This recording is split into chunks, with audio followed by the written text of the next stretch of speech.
Hola chicas, Hola, hola, doctor. ¿qué tal? Hola Daisy, ¿qué tal? No, Cristina, ¿qué tal? Salud. Hola. Hola, hola, Linda, Melanie, Hola, Fernando, muy bien, cuando ustedes quieran. Yo creo que bueno, está todo. empezaría yo. Hola, ¿Escucha? ¿Se escucha? yo sí, ustedes me escuchan a mí, sí. Bueno, tengan todos Sí. buenas tardes. En este momento vamos a iniciar con nuestra exposición. El tema es cabeza y cuello y quedan con compañero Fernando que lo va a iniciar. Los dejo con ellos. Bueno, tengan muy buenas tardes, no sé si se escucha. ¿Escucha bien? Hola. Sí, yo te escucho, viejo. Ahora. Bueno, a nosotros nos toca hablar sobre cabeza y cuello. Y bueno, en lo personal, a mí todos los temas de microanatomía me cuesta bastante entenderlo. Pero, pero bueno, vamos a hacer el intento de darme a entender de la mejor manera para que puedan entender un poquito del resumen que yo hice al respecto. Bueno, al hablar de la región de la cabeza y el cuello, vamos a estar hablando de la región cefálica. Van a haber estructuras que se van a derivar de lo que es la cresta neural, el mesodermo paraxial, el mesodermo lateral y las placodas ectodérmicas. Ahora bien, las células de las placodas ectodérmicas, según leí, y las células de la cresta neural van a dar origen a lo que son ganglios, craneales sensitivos, respectivamente el quinto, el séptimo, el noveno y el décimo, que por sus nombres sería el quinto el trigémino, el séptimo el facial, el noveno el glosofaringio y el décimo sería el, el vago, ¿no?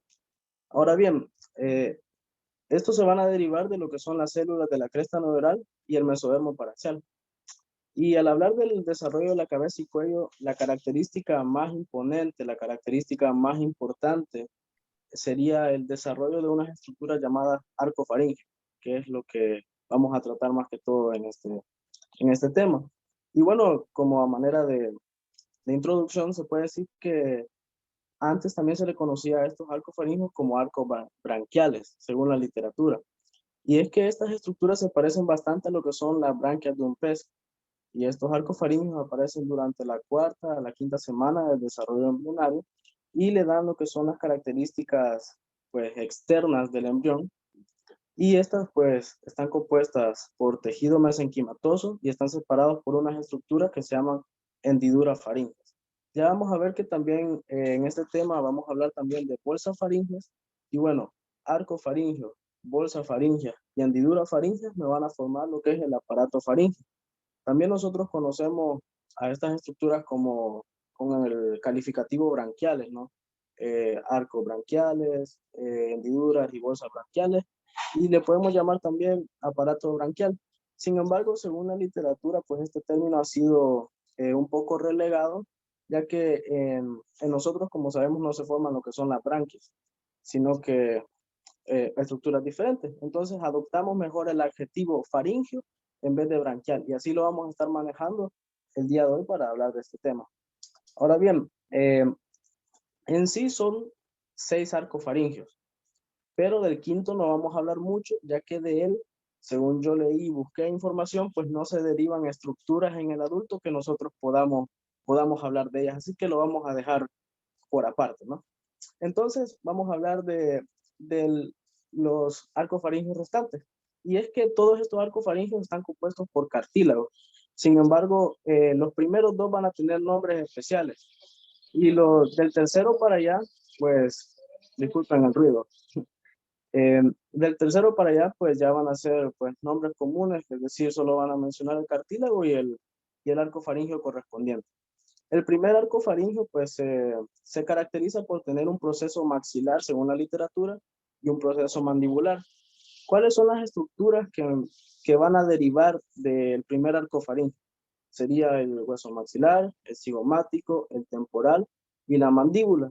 En el proceso mandibular de este arco faríngeo pues vamos a encontrar el cartílago de Meckel, que este va desapareciendo durante la fase del desarrollo, sin embargo queda vigente en lo que son unas estructuras que son el yunque y el martillo. Ahí podemos encontrar algo del cartílago de Meckel. El segundo arco faríngeo nos va a dar lo que es el estribo, la apófisis estiloides, el ligamento estiloideo y ventralmente el asta menor y la porción superior del hueso hioide, si no me equivoco. Ahora bien, el tercer arco faríngeo nos da la porción inferior del hueso hioides y el asta mayor. Y el cuarto y el sexto arco faríngeo, entre ellos dos me van a dar lo que son las estructuras del tiroides, cricoides, aritenoides, corniculado y cuneiforme. Estas son algunas estructuras. Sin embargo, yo no sé si pueden visualizar este cartel que yo tengo aquí en la parte de atrás. Me dicen si pueden verlo, y si no, pues lo voy a ampliar un poquito. Estos son algunos componentes musculares que nosotros vamos a encontrar en cada arco faríngeo. Respectivamente, el primer arco faríngeo me va a dar lo que son los músculos de la masticación, el vientre anterior del digástrico, el miloioideo, el músculo del martillo y el peristefelino externo. Estos son los que van a estar derivados del primer arco faríngeo. El segundo arco faríngeo, pues, va a estar compuesto por el músculo del estribo, el estiloideo, el vientre posterior del digástrico, músculos de la expresión facial y el auricular. Aquí me equivoqué, le puse la L. Error de dedo. El tercer arco faríngeo, pues, va a estar compuesto únicamente por los músculos estilofaringios. Y el cuarto arco faríngeo, junto con el sexto, me van a dar lo que son el cricotiroideo, el peristifelino externo y los constrictores de la laringe. Ahora bien, cabe destacar que cada uno de estos grupos musculares que pertenecen a cada arco faríngeo van a estar inervados por nervios específicos. ¿Se acuerdan que al principio de la exposición dije que las células de la cresta neural junto a las células de las placoides ectodérmicas me iban a originar lo que son ganglios craneales sensitivos específicos, respectivamente el quinto, el séptimo, el noveno y el décimo? Pues esos mismos son los que me van a inervar los grupos que pertenecen a cada arco faríngeo. El primer arco faríngeo y los grupos musculares que se encuentran dentro de él van a estar inervados por lo que es el quinto ganglio craneal sensitivo, que sería el nervio trigémino. Es decir, todos estos músculos van a estar inervados por el nervio trigémino. El segundo arco faríngeo va a estar inervado por el nervio facial. El tercer arco faríngeo y los músculos que de él se derivan van a estar inervados por lo que es el glosofaringio. Y el cuarto y el sexto arco faríngeo y las estructuras que nosotros podamos encontrar en él, musculares, van a estar inervados por lo que es el nervio vago. En sí, están inervados por el mismo nervio, pero ramas diferentes. El cuarto va a estar inervado por lo que es la rama laringea superior y el sexto arco faríngeo va a estar inervado por la rama laringea recurrente del mismo nervio, es decir, mismo nervio, diferentes ramas para cada uno de los arcos branquiales. Ahora bien, yo les dije que íbamos a hablar también de lo que son las hendiduras y bolsa faríngea. Y la verdad, a mí sí me costó entender bastante, pues me confundía entre esas dos. Y entonces yo traje un dibujito que no tiene nada que ver con las estructuras de verdad. Sin embargo, a mí me ayudó a entender dónde podríamos encontrarlo. Y bueno, vamos a simular que las pelotitas estas son los arcos faríneos. Y yo tengo como un separador aquí que me divide esto en una porción superficial y una porción interna. Las estructuras que están entre los arcos faríneos coloreados en azul, en la porción más superficial le vamos a llamar hendidura faríngea. Estas están recubiertas por ectodermo. Y las que están entre los arcos faríneos en la porción interna de los arcos faríneos, van a ser las bolsas faríngeas y estas están revestidas por endodermo. Ahora bien, vamos a pasar a hablar de lo que son las bolsas faríngeas respectivamente. Según la literatura, nosotros encontramos que vamos a tener 5 pares de bolsas faríngeas. No, perdón, 4. En la literatura se encuentra que puede haber una quinta, pero esta es rudimentaria ya que podría pertenecer a la cuarta. Así que nosotros vamos a manejar que solo son 4. Respectivamente, aquí tengo un dibujito.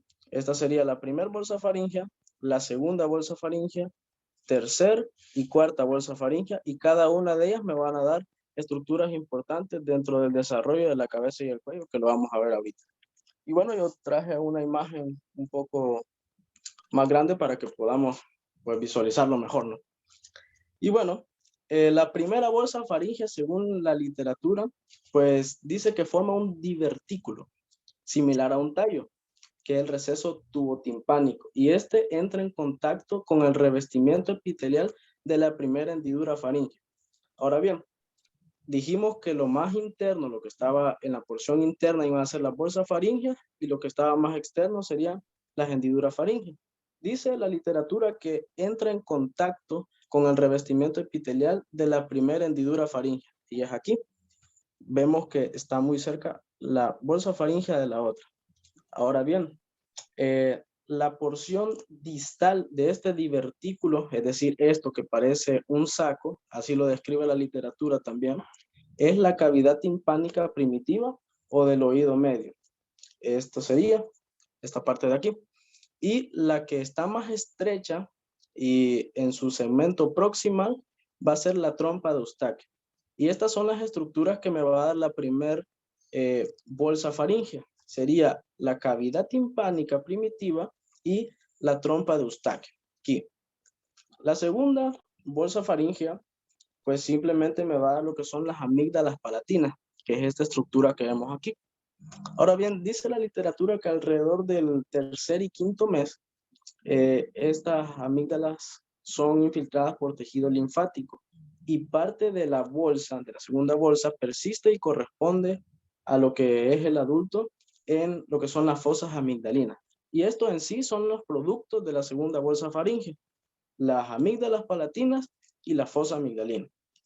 La tercera y la cuarta se parecen, según la literatura, por esta forma, ¿sí?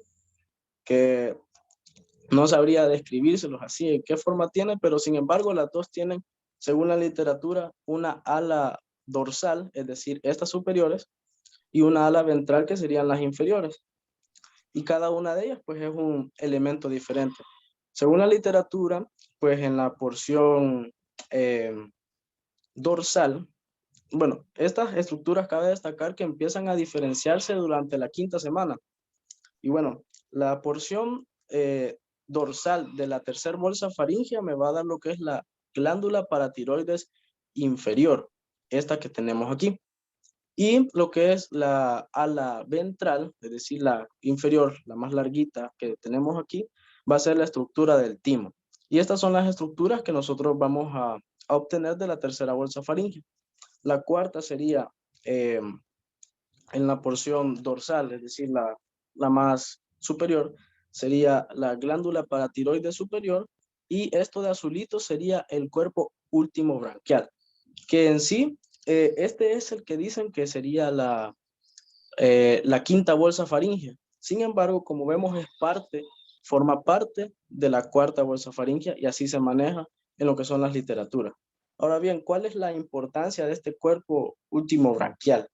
Bueno, este cuerpo último braquial, pues dice que generan las células parafoliculares o la célula C. ¿Y para qué sirven estas células? Pues estas células que se originan del cuerpo último branquial son las que secretan una hormona llamada calcitonina, que por si ustedes no lo saben, pues es una hormona que regula la concentración del calcio en la sangre. Así está en la literatura.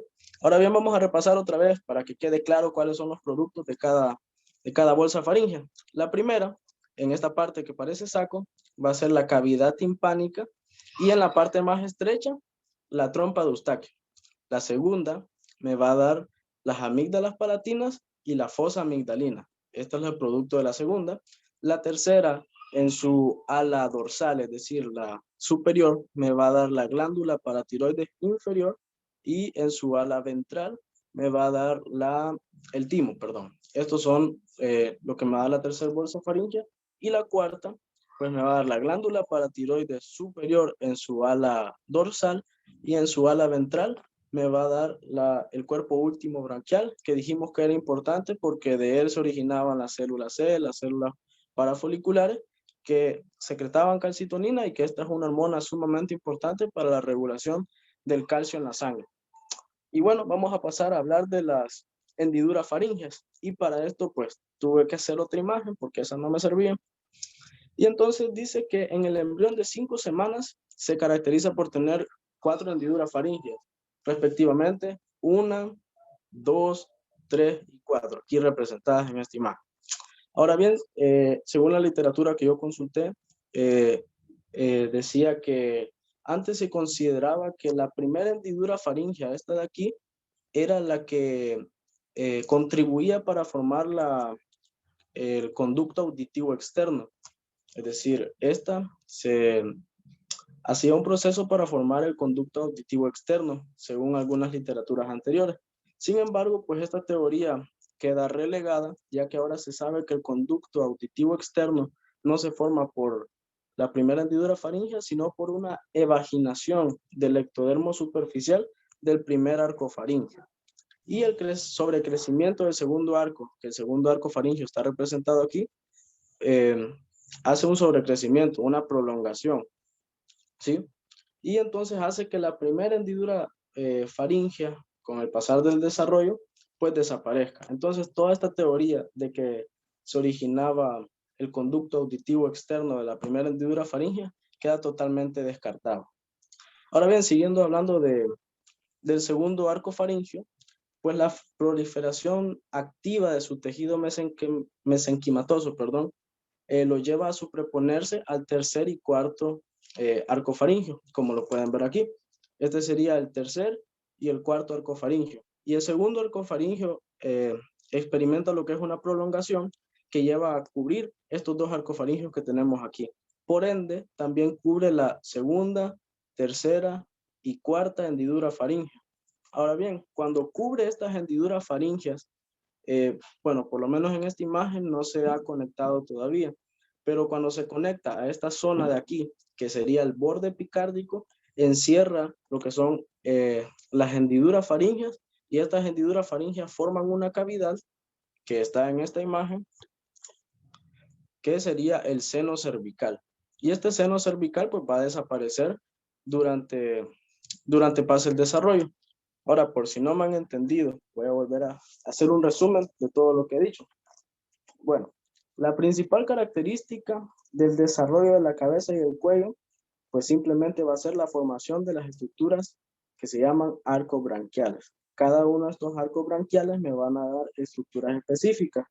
Junto con ellas también van a darme lo que son estructuras musculares que van a estar inervadas por nervios que se originaron de las células de las racodas ectodérmicas y las células de la cresta neural. Y estas son los nervios que se originan de ellos, van a inervar los músculos que ya mencioné anteriormente.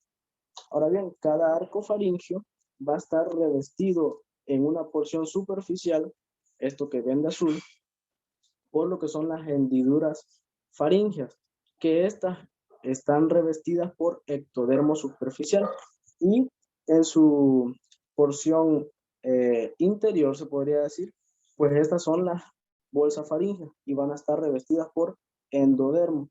Una parte importante es que la estructura que no permite que los dos tejidos epiteliales, es decir, el ectodermo de las hendiduras faríngeas y el endodermo de las bolsas faríngeas se conecten, es decir, estos espacios de aquí serían las membranas faríngeas. Estas no permiten que se mezclen estos dos tejidos epiteliales.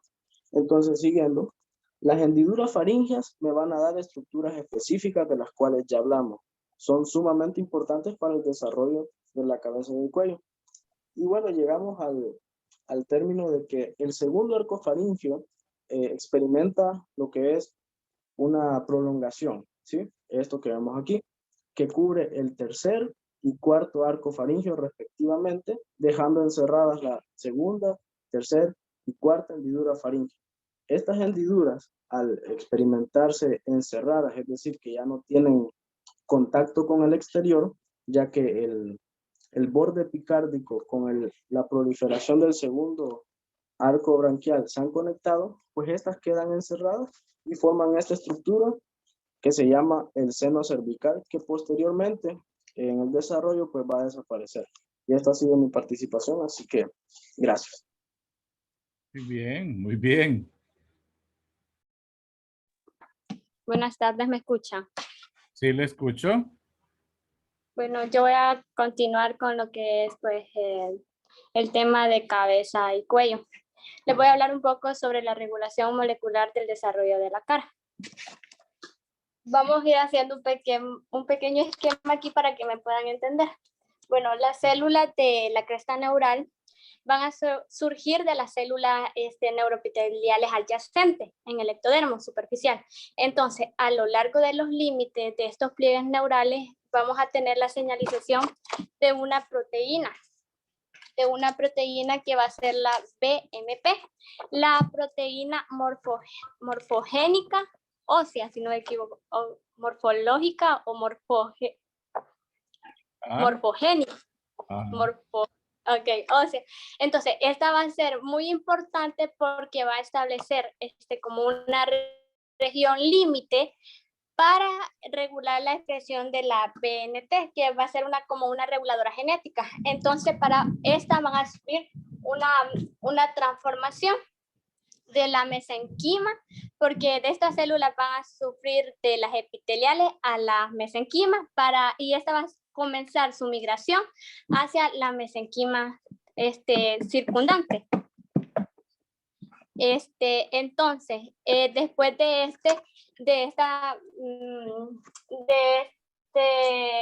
establecer esta regulación, vamos a tener que de la región del rombencéfalo. Aquí traje un pequeño dibujo, que entonces esta va a ser la región más posterior del encéfalo, y estas células de la cresta se van a originar en un patrón específico. Como lo podemos ver aquí, tenemos tres corrientes. Vamos a tener la primera de color azul, una segunda de color amarillo y una tercera de color verde. ¿Me escuchan y me ven? Las dos cosas. Vaya. Entonces, vaya, vamos a tener tres corrientes. Entonces, la primera corriente va a ser, vamos a tener en sí 8 segmentos, de la R1 a la R8. Entonces, la primera corriente va a ser de la R1 a la R2, que van a migrar hacia los arcos faringeos, que aquí los tenemos aquí abajo. Entonces, la R1 y la R2 van a migrar hacia el primer arco faringeo, con las células de la región caudal del mesencéfalo, que es de acá. Entonces, tenemos una tercera corriente, y las 5, estas no son como muy importantes en sí, son insignificantes, entonces no van a tener estas corrientes. Entonces vamos a tener la segunda corriente de color amarillo, que es la R4, que va a migrar hacia el segundo arco faríngeo. Y la última de color verde, que es de la R6, 7 y 8, que van a migrar hacia la 3 y 4 y 6 arcos faríngeos. ¿Por qué están determinadas en colores?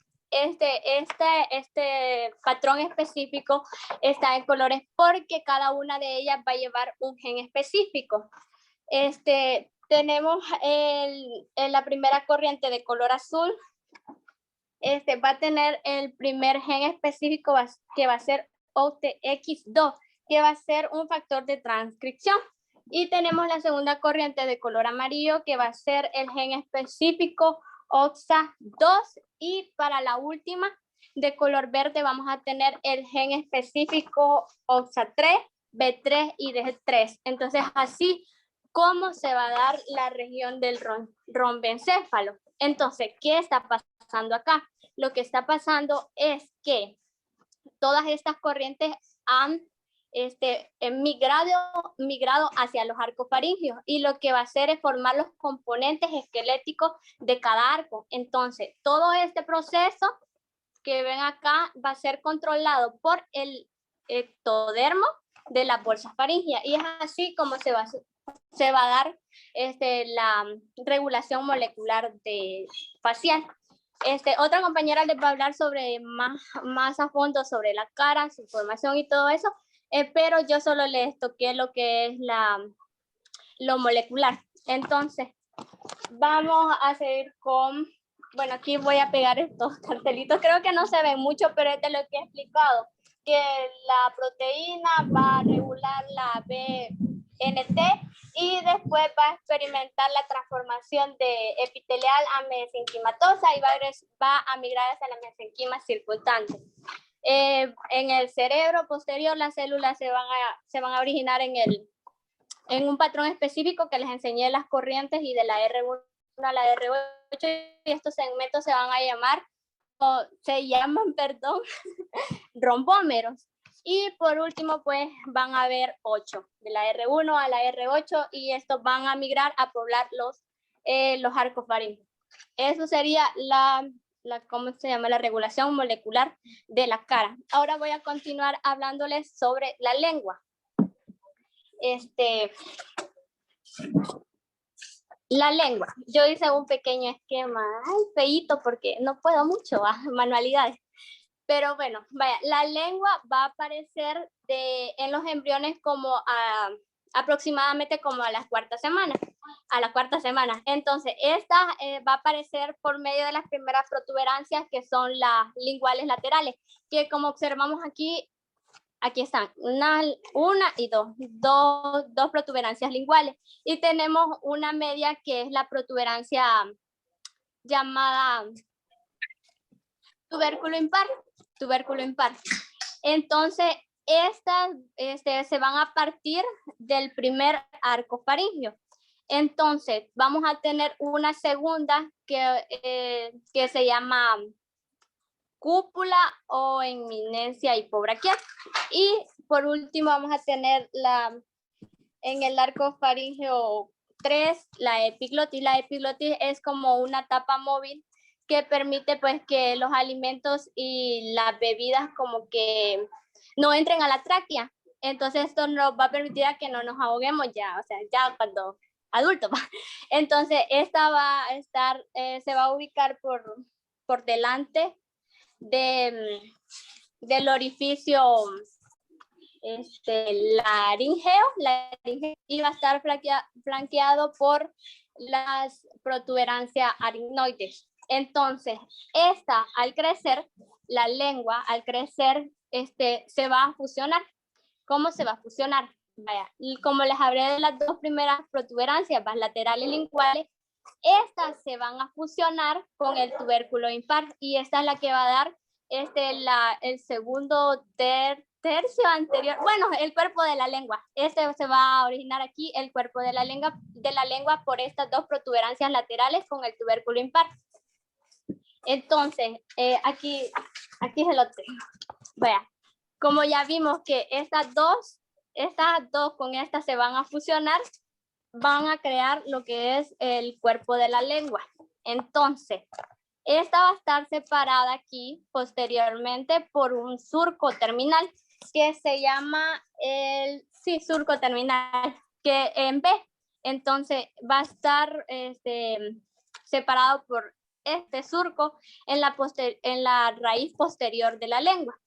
Y va a partir por el arco 2 y 3. Entonces, la epiglotis también en su extremo posterior va a desarrollarse a partir de lo que es el cuarto arco, y también los músculos de la lengua que ya en su mayoría van a derivar de los mioblastos, que se van a originar pues en las somitas occipitales.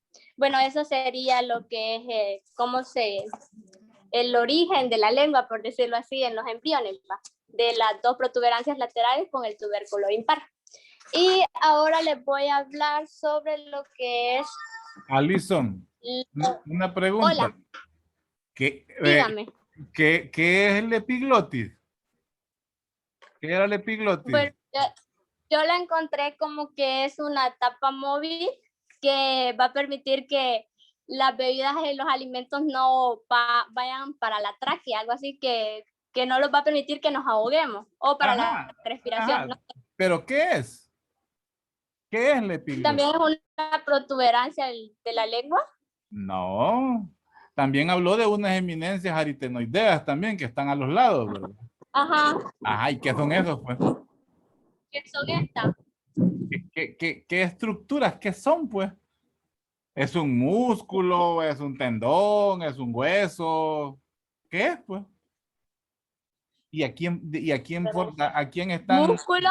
No, no, No son músculos, no, no, no es un músculo. tú verás. No es un músculo. Le No, diría si supiera porque no solo mencioné de la literatura. Ajá, no es parte del tema. Está muy bien que lo haya tocado. No ajá. es parte del tema. Pero quería saber si sabía qué era. Son cartílagos. Ellos son cartílagos propios de la laringe. Ah, ¿Verdad? Son cartílagos. Así que, pero no, está muy bien. Siga, va muy bien. Dele. vaya, sí es que no lo investigué a fondo, así es. No hay problema. Siga, vamos bien. Ese- vaya, ahora voy a comenzar a hablarles sobre la glándula tiroides. Bueno, la glándula tiroides va a aparecer a manera de proliferación epitelial en el piso de la laringe. No sé si lo pueden observar aquí, como una semillita color morada. Vaya, esta va a estar entre el tubérculo impar y la cúpula, que es de la lengua. Y en un sitio más tarde, este va a estar indicado por el foramen ciego, que lo encontramos acá. Lo encontramos acá. Entonces, este va a descender sobre el intestino faríngeo. ¿Qué es esto? Intestino faríngeo, esto, color amarillo. Perdón, es que comenzó a llover y no sé si se me escucha. Yo sí le escucho. Voy a hablar un poquito más fuerte. Bueno, Entonces, este va a estar va a descender por delante del intestino faríngeo. Entonces, este va a ser como algo bilobulado, por decirlo así, como yo se los decía, como una semilla. Entonces, durante esta migración, la tiroides va a permanecer conectada a la lengua. Como se lo mencioné anteriormente, que va a estar por el piso laríngeo y por entre el tubérculo impar y la cúpula. Entonces, va a estar conectada a la lengua por este conducto que se llama tirogloso, pero no siempre va a estar así porque tiene como va a descender. Entonces, al avanzar el desarrollo, la glándula tiroides va a descender por delante del huesoioide, ya sabemos que es parte pues, del cuello. Entonces, por delante del huesoioide, aquí está lo que sería la lengua y el foramen ciego, y aquí va como su trayectoria. Entonces, esta va a descender por delante del huesoioide y los cartílagos laringeos. Entonces, esta va a alcanzar su posición final frente a lo que es la tráquea en la 7ª semana. Y para este momento, pues ya se va a ver desarrollado y ya tiene como digamos el final de su trayectoria. Entonces, este también es considerado como una forma de mariposa, leí, porque ya tiene su istmo en la línea media y también los lóbulos laterales. Entonces, la tiroides va a comenzar a funcionar casi al final del 3er mes, y es el momento en el cual se van a o sea, ya tiene como su finalización en su puesto, pues, y ya sería lo que es el trayecto de la glándula tiroides y su formación. Esta ha sido toda mi participación. muy bien, Alison, muy bien. Excelente.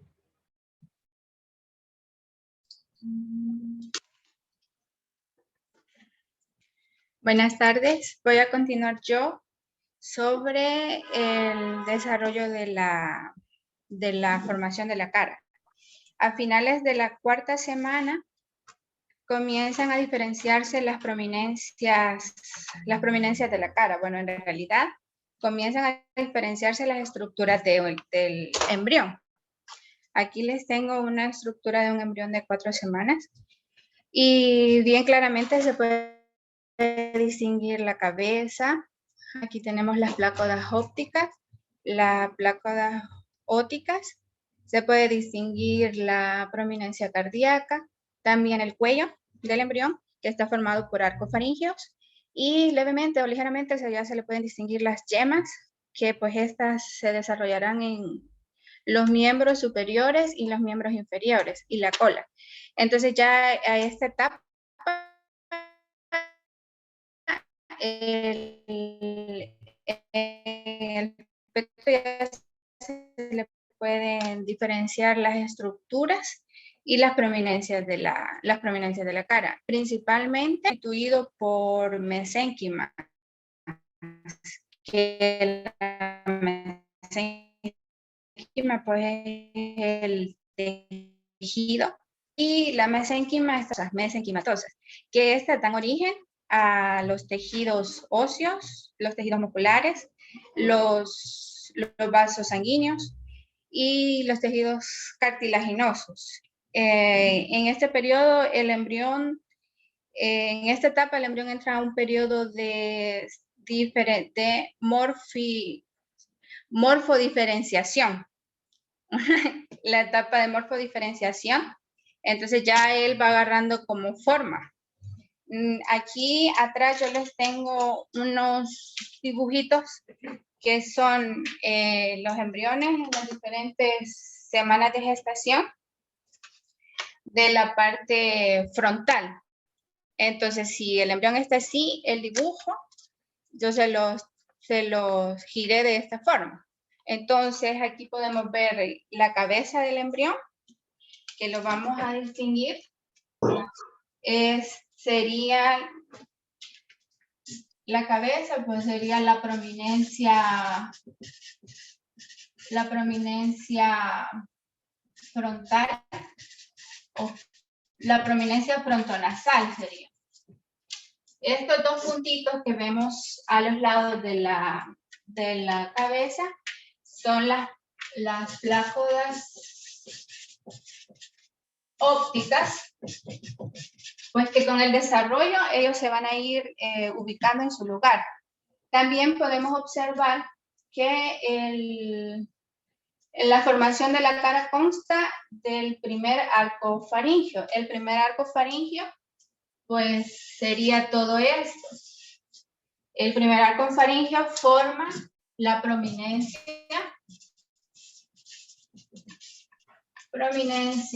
maxilar y la prominencia mandibular.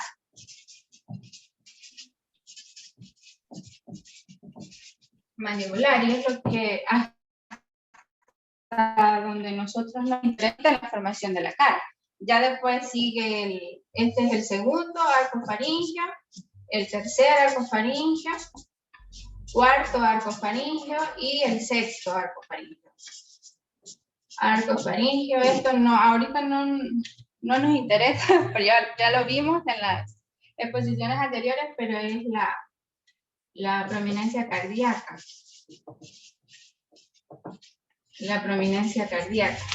Y los compañeros les hablaron de los arcos faringeos y también de los surcos. Entonces, este sería el primer surco faríngeo, segundo surco faríngeo, el primero, segundo, tercero y cuarto surco faríngeo.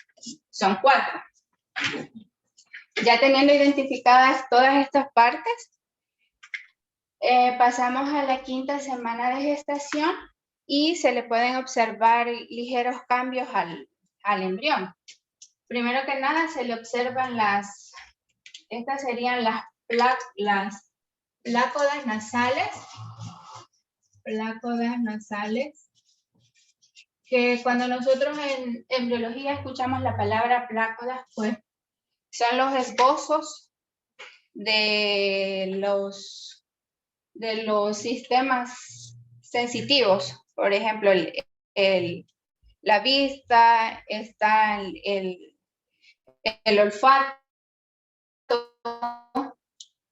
y también hay plácodas ópticas, pero pues no, en esta posición no las podemos observar. Tenemos las plácodas nasales y los puntitos que están a los lados, que siguen a los lados, son las plácodas ópticas. Aparte de ese cambio, aquí en el de la 4ª semana se le puede observar a estos celestitos, que se los coloqué en celestito, no sé si se puede distinguir. Es la membrana bucofaríngea. que ya en la quinta semana ha desaparecido y esto forma el estomodeo. ¿Qué es el estomodeo? Estomodeo es la cavidad primitiva oral. El estomodeo es el centro de todo, o sea, todas las estructuras alrededor, todas las estructuras de la cara tienen contacto con el estomodeo. Por ejemplo, las prominencias maxilares que están en el primer arco faríngeo tienen conexión con el estomodeo o con la cavidad primitiva oral lateralmente. La prominencia mandibular tiene conexión con el estomodeo caudalmente. O sea, al final del estomodeo está la prominencia mandibular con la prominencia frontonasal. También podemos observar, que creo que no se mira muy bien, y es que lo hice de color amarillo.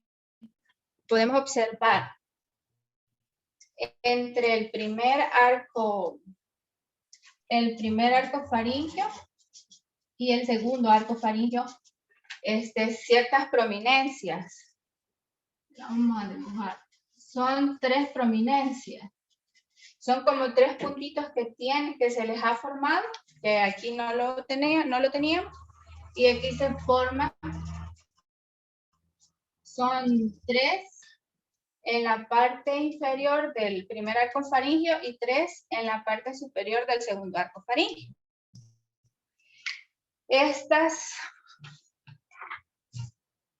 A estas se les denomina montículos auriculares. Montículos auriculares. Y aunque no lo parezca, estos montículos auriculares darán origen a las orejas. Conforme el feto va avanzando, los montículos auriculares van siendo parte de la prominencia mandibular, que la prominencia mandibular al final va a dar el crecimiento, el cartílago de Meckel, que es lo que constituye la prominencia mandibular. Va a crecer y esto le va a dar pues la posición original que nosotros tenemos de las orejas. También podemos observar en la quinta semana que hay cierto crecimiento en el segundo arco faríngeo, ya no tiene el mismo nivel de la cuarta semana, ya hay cierto crecimiento acá. Para la sexta semana ya podemos observar, lo primero que se puede observar están las plácodas nasales, ¿verdad? Las plácodas nasales se unieron y esta unión pues nos permite identificar 2 partes de la plácoda nasal. Serían la prominencia nasal, la que está lateralmente, pues la prominencia nasal lateral, y la que está medialmente, las que están juntas, sería la prominencia nasal medial, que estas pues darán origen a la nariz. Ahora vemos otros cambios que se puede ver en la sexta semana, es que las orejitas pues ya no están separados en 6 y 6 segmentos, sino que ya es uno solo y ya se le va dando, ya van teniendo como la forma de alitas o de orejitas. Y con el segundo arco faríngeo podemos observar que aquí pasa lo que explicaron mis compañeros, que el segundo arco faríngeo baja y el sexto arco faríngeo sube, y esto provoca que se sellen o se pierdan las estructuras que quedan aquí, que serían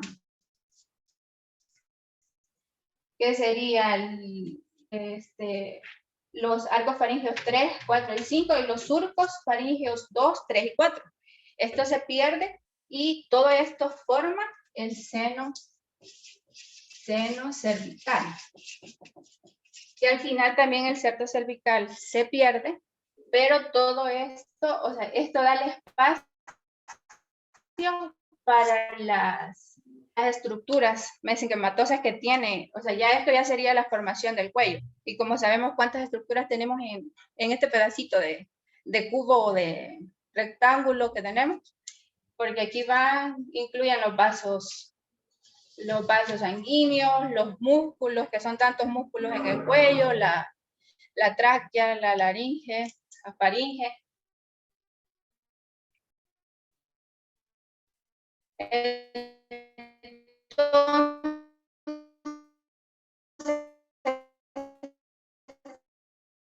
Todo esto desaparece, en nasales sale o surge la formación de la nariz. La nariz es formada por 5 estructuras. Son 2, la primera estructura es la prominencia frontonasal, que esa estructura da origen al puente de la nariz, que sería esta parte de acá que nosotros tenemos.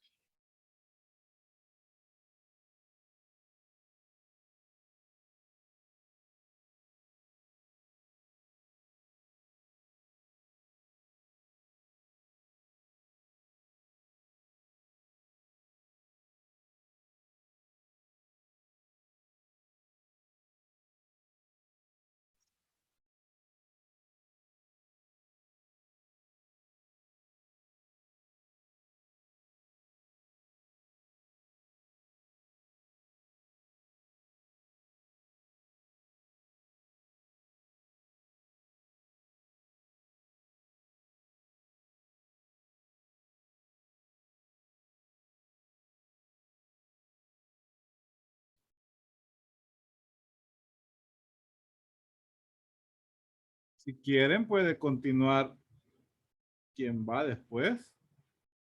Vaya, voy a continuar yo entonces, doctor. Ok, Mónica. Bueno, tengan todos muy buenas tardes, doctor, compañeros. Este día me corresponde hablarles a mí sobre las fosas nasales. Pero antes de entrar en contexto, voy a hablar dar como 2 puntos clave que son el qué y cuál es su función. Como bien lo sabemos, las fosas nasales son 2 cavidades que corresponden a la vía aérea superior. La vía aérea superior está conformada por la cavidad nasal, por la boca, que es la faringe, y por la laringe. Y la vía aérea inferior está compuesta por la tráquea, los bronquios. Mónica, permítame un segundo, permítame un segundito. Solo contesto una llamada, permítame. Está bien, no se preocupe. Hola, hola, hola.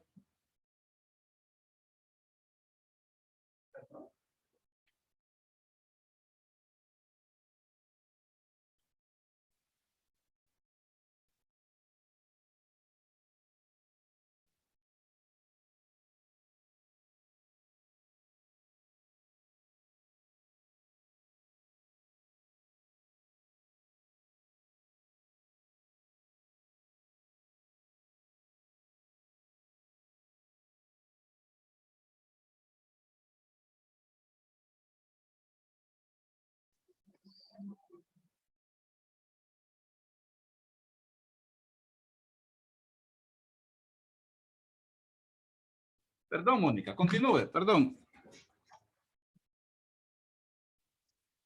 Está bien, no hay problema.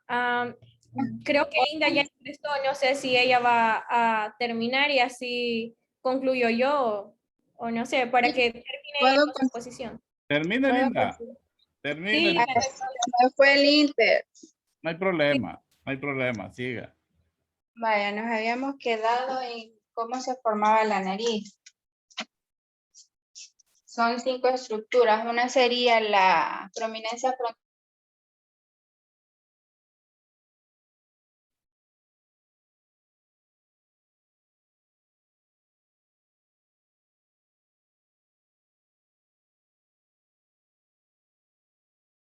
Después serían las alas de la nariz. Tenemos después que como consecuencia del crecimiento medial de las prominencias maxilares y las prominencias nasales, las prominencias nasales se fusionan, creando así el tabique nasal. Ahorita les voy a hablar sobre la formación del paladar primario y paladar secundario. Aquí podemos observar, quiero ver, podemos observar esa estructura que está ahí, es el tabique nasal. El paladar primario, pues el paladar primario solamente es este triangulito que podemos ver aquí. Ese se desarrolla a partir de la parte profunda del segmento intermaxilar y la fusión de las prominencias nasales mediales. Y la fusión de las prominencias nasales mediales pues dan el resultado de la parte superior del labio que le dicen filtro, que sería esta parte de acá donde les crece bigotito a los hombres. Y ese sería, y los 4 dientes incisivos, pues esa sería la parte, el triangulito, formaría el primer paladar o el paladar primario. Después continuamos con las crestas palatinas, que las crestas palatinas pues al principio van creciendo van creciendo hacia abajo, descendente sería, ¿verdad? Van creciendo hacia abajo y con el crecimiento de la lengua, el crecimiento de la lengua le ayuda a las palatinas a que ellas se enderecen o que su crecimiento sea horizontalmente y ya no verticalmente. O sea, el crecimiento de la lengua va haciendo como presión o empujándolas. Sí, no. Sí. O empujándolas y así pues se forma el paladar secundario. La función del paladar es de separar la cavidad nasal y la cavidad oral. Y ya para terminar, pues solamente iba a hablar un poquito ya del desarrollo de todo esto. Aquí tenemos más o menos un embrión de 8 semanas, de 7 a 8 semanas, que ya los ojitos se le van moviendo, ya no están a los lados. Y lo único que pues en este tiempo todavía no tienen ni párpado, y no tienen piel. Ya pues a la 10ª semana, ya para terminar, sí ya podemos observar que ya se le ven los párpados al bebé, ya están cerraditos y ya la mandíbula ha permitido que subieran las orejas y ya están en el lugar pues que nosotros lo tenemos por entendido. Y ese sería todo. Muy bien, Linda, gracias. Mañana. Bueno, ahora sí creo que voy a empezar. Bueno, como anteriormente lo mencioné, voy a hablar sobre las fosas nasales y son 2 cavidades que corresponden a la vía aérea superior. Ya hablé sobre la vía aérea superior, que son la cavidad nasal, que están compuestas por la cavidad nasal, por la boca, que es la faringe y la laringe, y la cavidad aérea inferior, que es la tráquea, los bronquios, los bronquiolos y las como arterias o ramificaciones, creo que están en el interior del pulmón, si no me equivoco. Bien, ahora las fosas nasales, la función que ellas cumplen es transportar el aire desde el exterior hacia el interior, como humidificándolo y como entibiándolo, humedeciéndolo, y entibiándolo hacia el interior de nuestro cuerpo al llegar a los pulmones. Las fosas nasales también sirven como caja de resonancia para nuestra voz. Más adelante voy a explicar qué es lo que tiene que ver en realidad nuestras fosas nasales o la nariz o cavidad nasal con nuestra voz, y es algo que es fundamental, o sea, para nosotros. De igual forma, se conoce como un órgano que representa o receptor del sentido del olfato. Ahora bien, como bien lo sabemos, la nariz es el órgano respiratorio superior por excelencia. El que lo puede como suplir o sustituir es la boca. Muchas veces no adquirimos como el aire suficiente que necesitamos para poder respirar o que nuestro cuerpo esté bien. Por ejemplo, cuando tenemos alguna alergia, gripe o tenemos tapada la nariz, muchas veces no adquirimos el aire suficiente, entonces nuestra boca cumple la función de llevar aire hacia nuestros pulmones. Al igual muchas veces cuando duermen, las personas que duermen, que tienen como el tabique desviado, creo que dicen, que roncan mucho ellos y abren la boca, o sea, no es algo que ellos quieran hacer, sino que es algo que ya su cuerpo lo da por hecho porque necesitan llevar el aire hacia adentro de ellos. A esta función se le llama función respiratoria. Este día les voy a hablar sobre las 4 funciones más importantes, las cuales son la respiratoria, la fonatoria, la defensiva y la olfatoria. Pero voy a continuar con la función respiratoria. Como anteriormente mencioné, la función respiratoria es la función que se va en inspiración y expiración, como lo pueden observar acá. La inspiración es cuando atraemos el aire hacia adentro de nuestro cuerpo y la expiración es cuando lo expulsamos. También lo podemos saber o encontrar como inspiración y expiración. Cuando a veces estamos en educación física, decían, inhalen, exhalen, o los doctores cuando van a revisar los pulmones dicen eso. Entonces, de esta manera se da la función respiratoria. Hace la manera de humidificar el aire y humedecerlo y llevarlo adentro de nuestros pulmones para que tenga como un trabajo más factible y sea más fácil. Nos podemos preguntar cuál es el trabajo de los pulmones. Los pulmones, el trabajo de ellos es llevar oxígeno hacia nuestra sangre y eliminar el dióxido de carbono. A esta intersección o estos cambios se llama intercambio de gases. También esto se puede llevar a cabo por medio de la boca, como anteriormente lo mencioné. Bueno, ahora la función defensiva. La función defensiva, esta se da a cabo por la mucosa de nuestra nariz y por los vellitos que tenemos.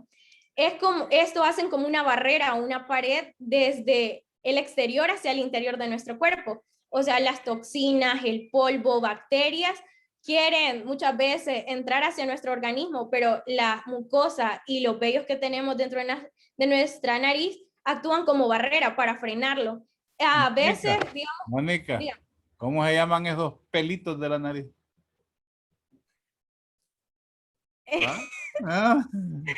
¿Cómo se llaman? Pelito.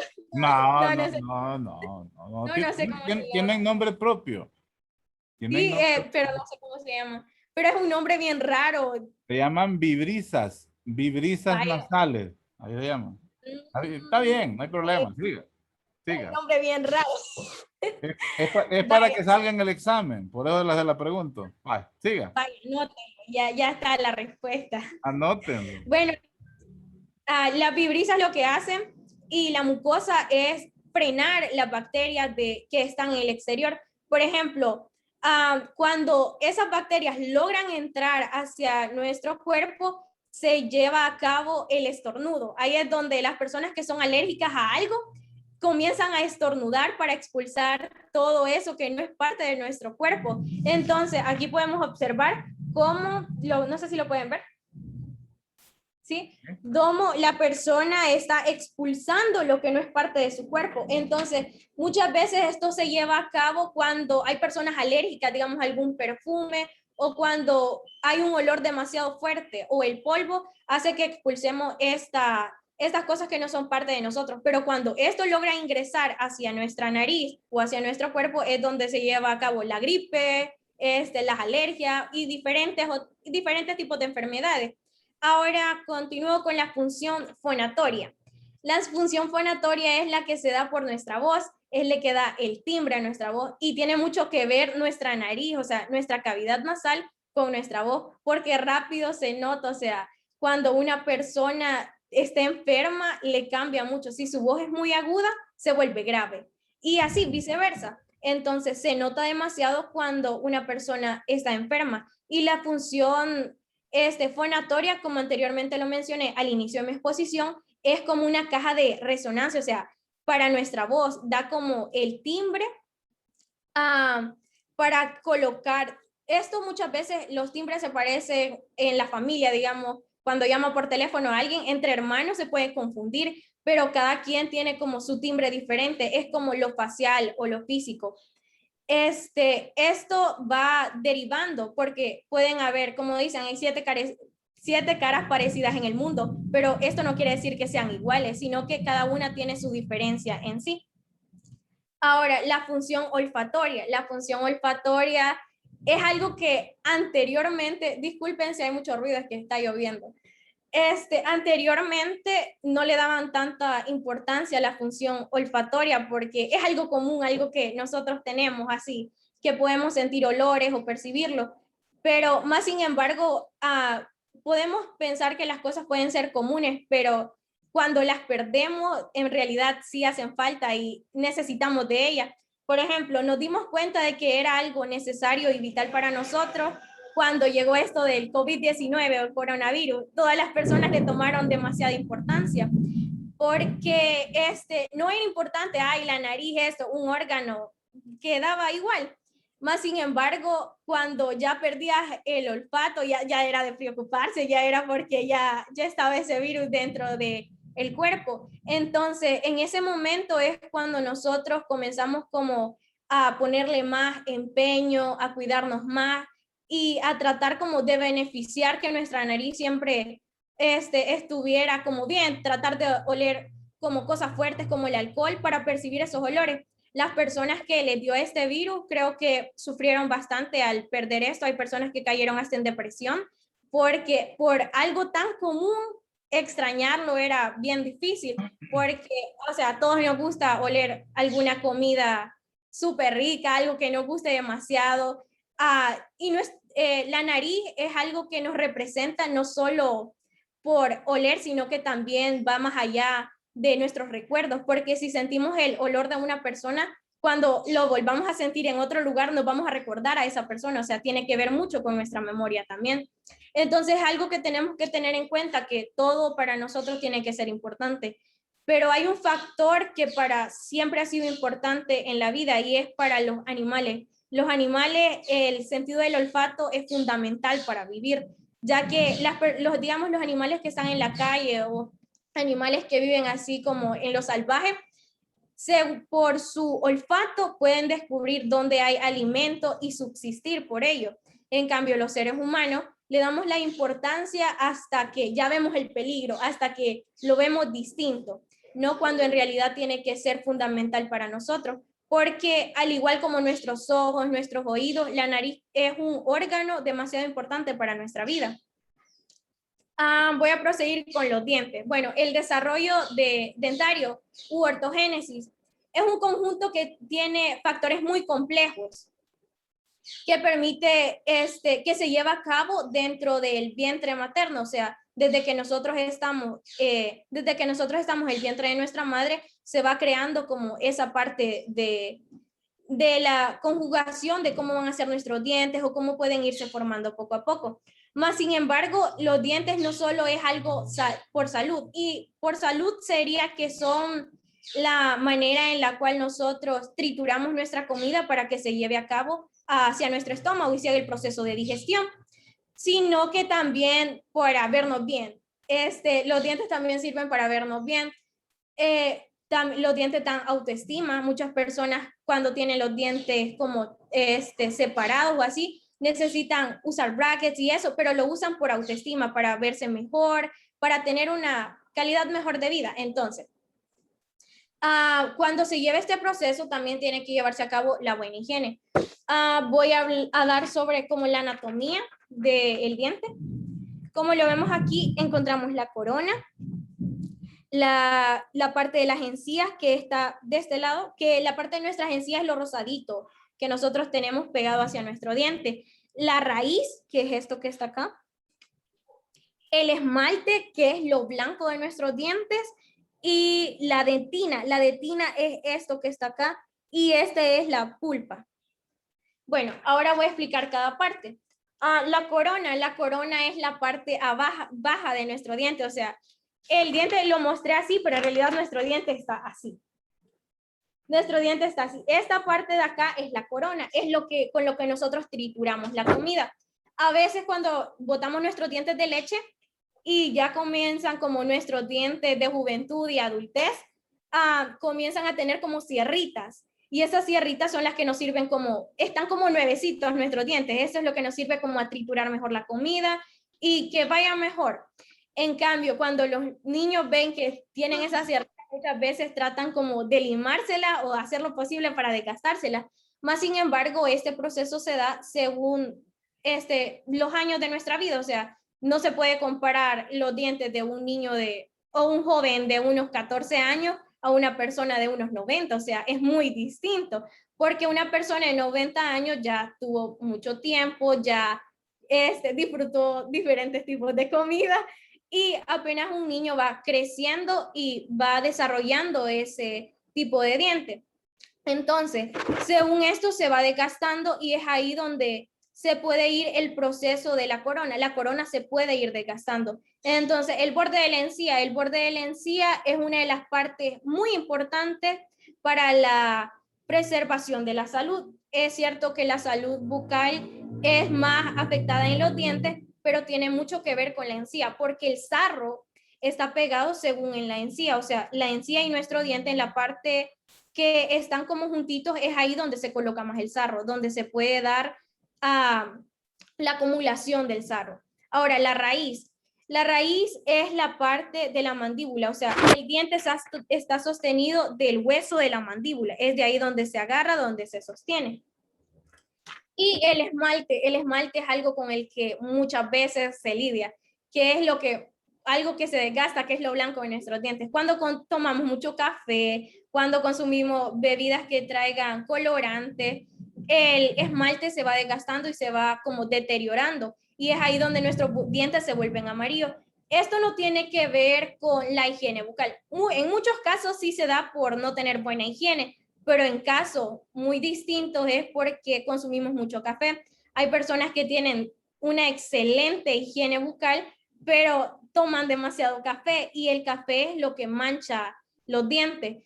Pero hay un tip que los odontólogos usan, que después de tomar bebidas que traigan cafeína o mucho colorante, es bueno consumir agua, para que así el agua vaya como limpiando los residuos que queden de colorante hacia nuestros dientes y a la hora ya de cepillarlo ya tengan como un mejor trato. La dentina es la que está después del esmalte, es la que recubre la pulpa. La pulpa, ¿qué es la pulpa? La pulpa es como un saquito que tiene nuestro diente, o sea, como un circulito donde se encuentran los nervios y los vasos sanguíneos. Muchas veces cuando las personas mayores dicen, ay, me duele el diente o así, en realidad es porque su diente está muy desgastado y está tocando la pulpa, que sería donde se encuentra el nervio. Muchas veces las personas que tienen esto de que su diente está desgastado no pueden, o sea, les irrita comer helado, cosas heladas o cosas ácidas, les molesta demasiado para sus dientes. Bueno, ahora voy a terminar con la regulación molecular del desarrollo del dental.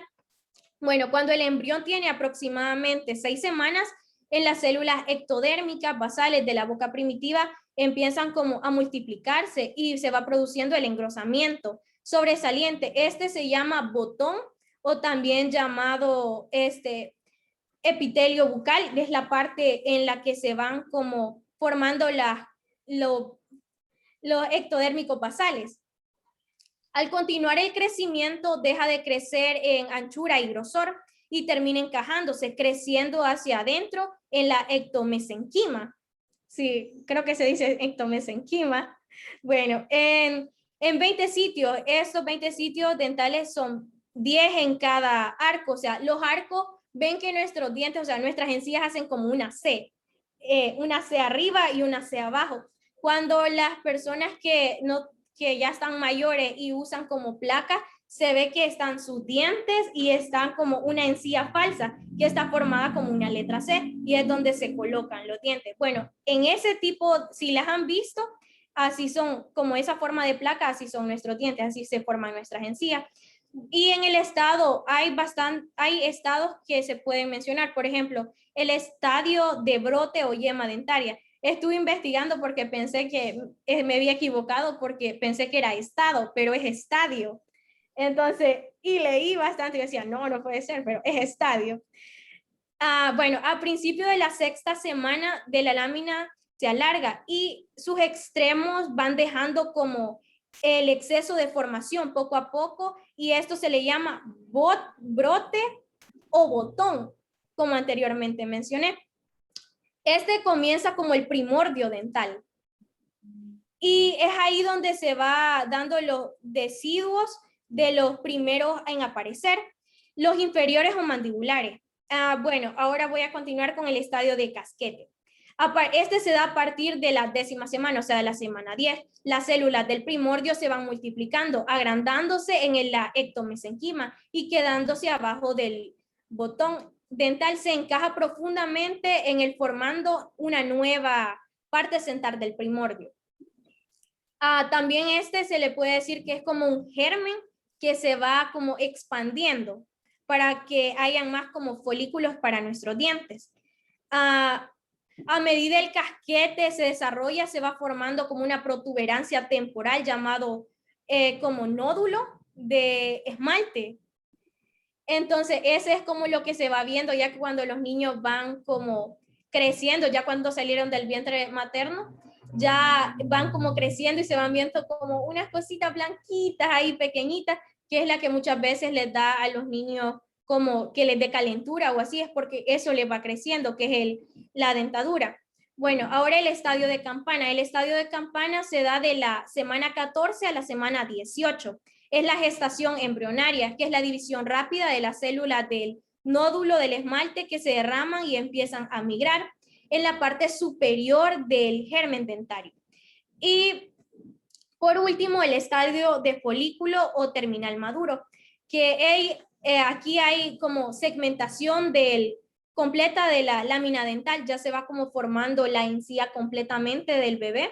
Ya cuando nace, adentro, antes de nacer, todos tienen como su semillita. Antes de que el niño nazca, ya tiene como su semillita antes de la, ¿cómo se llama? De la encía. Y ya cuando el niño ya va creciendo, estas semillitas ya van como saliendo, que estos son los dientes de leche, como botones también llamados. Las correlaciones clínicas o anomalías dentales, estas se pueden dar generalmente por la intervención de incisivos maxilares que pueden estar mal formados o desde la formación de nuestros dientes dentro de la madre. Esto puede variar si vamos a tener como alguna complicación para poner nuestros dientes o que nuestros dientes sobresalgan o no. También muchas veces esto se da cuando los dientes de leche de los niños ya están como germinando, ya están como creciendo, les comienzan a dar como hierro, las mamás creo que hierro o alguna vitamina, y esto les hace que a los niños se les vayan como arruinando los dientes. Entonces este proceso dentario tenemos que cuidarlo demasiado, ya que desde el vientre de nuestra madre se van como creando nuestros dientes, así que es un proceso que tiene como maneras de interpretar desde un inicio se va creando poco a poco todo. Entonces, bueno, hasta aquí termino mi exposición. Agradezco por la atención prestada. Muy bien, chica, muy bien, Mónica, excelente.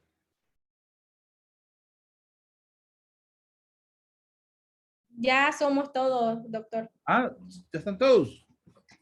Ya solo 4 que vamos a pasar. Vaya, muy bien. Muy bien, vamos a ver qué les pregunto. No, este tema es muy bonito realmente. Y hay que para preguntarles hasta decir ya, ¿no? Pero aquí tenía algo. Vamos a ver. Cada arco, faríngeo pues genera diferentes estructuras. Fernando pues lo explicó bastante bien. Me gustó el resumen que hizo. Pero el mesénquima original que tiene cada arco, ¿de dónde procede? O sea, su materia prima, pues, para generar todo lo que genera, ¿de dónde viene? ¿De qué capa germinativa viene?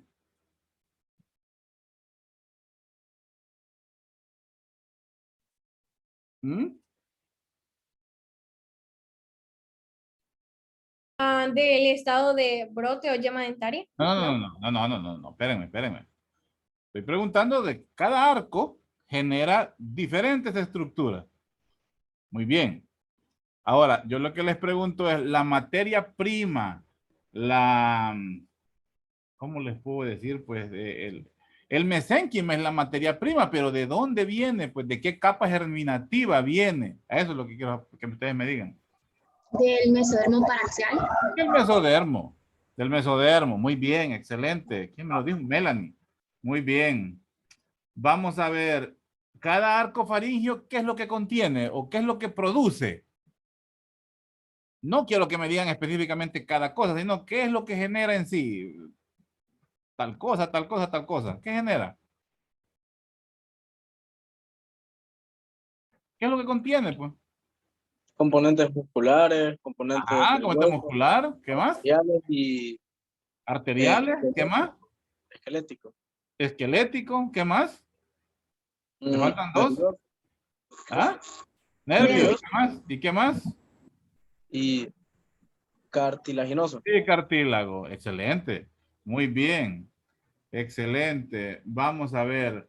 ¿Y qué es lo que separa cada uno de estos arcos? Pero no me lo contestes vos, Fernando, porque eso vos lo dijiste. Alguien del grupo. ¿Qué es lo que mantiene separado cada uno de los arcos faríngeos? Las hendiduras. ¿Mm? Eso es, ¿segura?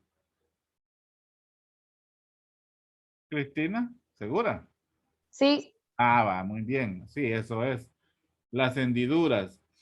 Ahora, todas las hendiduras desaparecen. ¿Cuál no?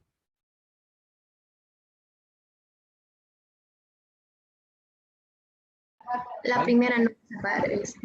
¿Por qué, Meliani? Porque ¿Qué hace? ¿En qué se esta- convierte? esta ayuda a la estructura del embrión, ¿no?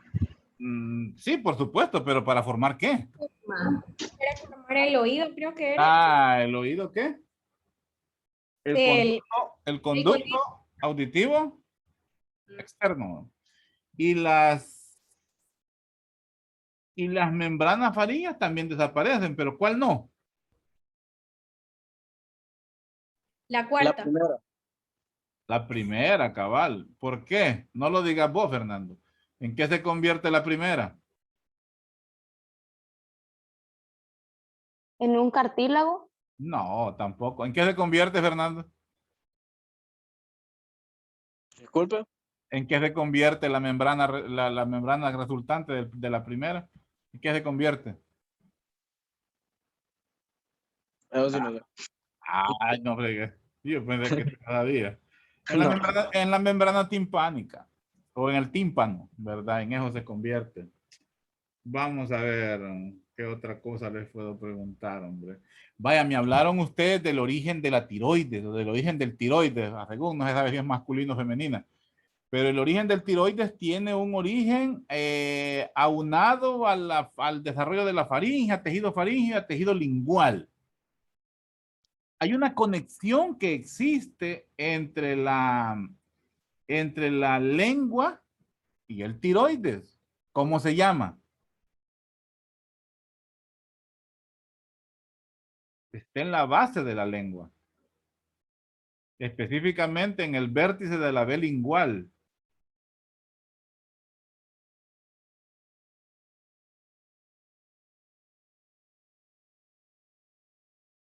Hablemoslo como anomalía. Si ese foramen, porque es un foramen, queda permeable, ¿cómo se le llama a ese problema? Me hablaron de anomalías. ¿Cómo se llama esa anomalía que queda? Porque existe una comunicación entre la base de la lengua y el tiroides. Porque en biología... ¿El foramen qué? Ciego. El foramen ciego, así se llama. Ahora yo les pregunto, ¿cómo se llama la patología? Porque el foramen ciego es una estructura natural, o sea, es anatómicamente natural, tenemos que tenerla. Está cabal donde, en la B lingual, donde cambia el tejido de la lengua, es en la base de la lengua. Vale. Pero la patología que resulta, si queda permeable este conducto, ya se los dije prácticamente, ¿cómo se llama?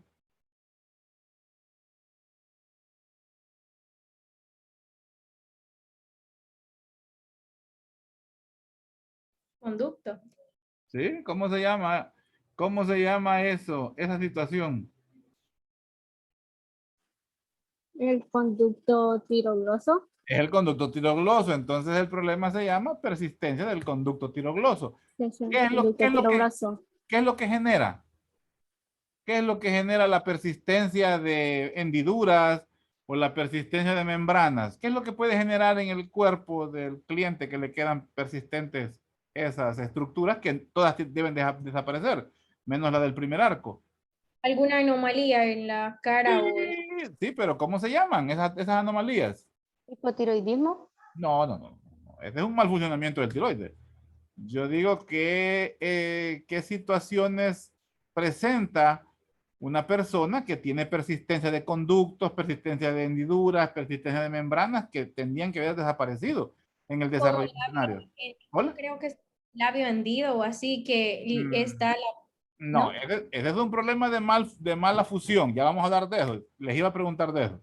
Yo estoy preguntando de las hendiduras, de los arcos faringios, la persistencia de eso. ¿Qué es lo que puede presentar el paciente? Quistes, doctor. Quistes, correcto. Quistes, eso es principalmente quistes y tumores.